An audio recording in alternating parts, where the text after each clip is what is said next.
Hello, everyone. For this week, I have decided to focus on Mercy Otis Warren, one of our founding mothers, and just talking about her early life leading into the Revolution and ultimately forming her greatest work, the history of the American Revolution from 1765 to 1789. She married at a very young age to a man named Otis Warren, a very prevalent family in the Massachusetts area, well connected, allowed her to be in constant correspondence with founding fathers such as Sam Adams, John Adams, George Washington, Patrick Henry, and Thomas Jefferson. A lot of those correspondences went right up until the death of those founding fathers, or in a break in the relationship in the case of John Adams, which we'll touch on in just a little bit.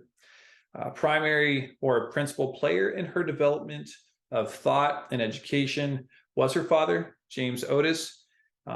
In fact, it's attributed to him the first time we see the term "no taxation without representation" in one of his legal arguments in Massachusetts in response to one of Hutchinson's acts.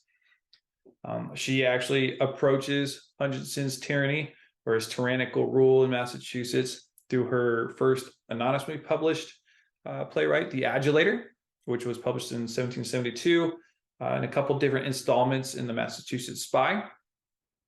This had to do with the repressive government led by Rapatio and a group of patriots led by the anti-hero or the hero Brutus, definitely targeting Thomas Hutchinson. It was no real secret. Again, there's some satire to, pull back on the aggression, but ultimately everyone knew who she was talking about and inspired people to start thinking about how to protect their own liberties.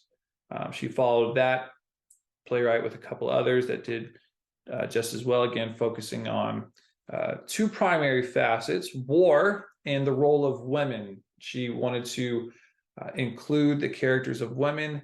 She wanted to encourage women to be involved with this movement towards freedoms, as their freedoms could only grow in this instance and not be retracted. She was not pro-violence, but she was pro-preparedness for war, and she expressed that.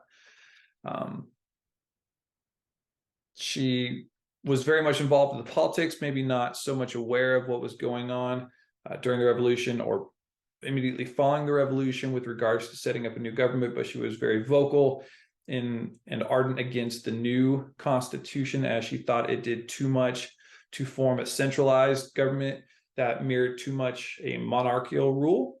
And she thought that there should be more state rights, state right guarantees, individual rights.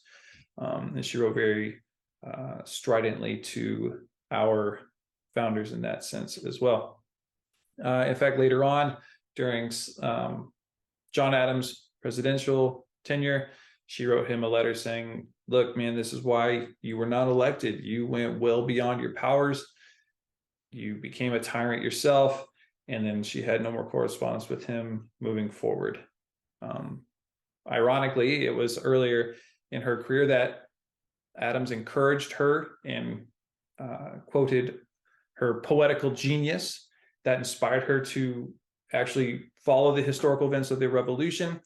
And that led to her greatest work, The History of the Rise, Progress, and Termination of the American Revolution, which covered the years between 1765 and 1789. Mercy was strong, well-educated, well-read, prolific writer for liberty, the rights of women, the role of women in the revolution. We are very much grateful for her sharing in her historical recordings. So that's a little bit on Mercy Otis Warren. I hope you enjoyed and hopefully inspired you to learn some more about one of our founding mothers. Have a good week.